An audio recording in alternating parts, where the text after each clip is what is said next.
In today's video, I'll show you how to avoid going idle in Microsoft Teams. If your status keeps switching to away even though you're still working, this tutorial will help you understand how Teams presence works and what you can do to stay active the right way. Let's get started. Microsoft Teams automatically changes your status based on activity. If there's no keyboard, mouse, or meeting activity for a period of time, Teams will mark you as away.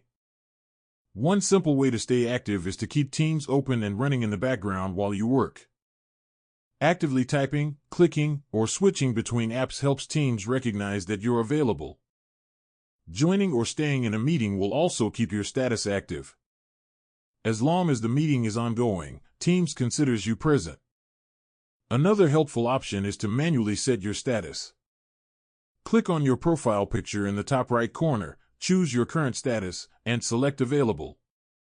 You can also set a duration so your status stays active for a specific period of time.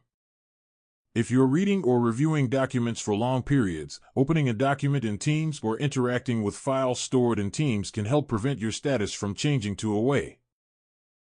It's important to note that Teams presence is designed to reflect real activity. Using third-party tools or artificial methods to keep your status active may violate company policies, so it's best to use built-in options only. Understanding how Teams determines presence helps you manage expectations and communicate availability more clearly with your team. And that's how you can avoid going idle in Microsoft Teams. If this video helped you, don't forget to like, subscribe, and turn on notifications for more Microsoft Teams tips and tutorials.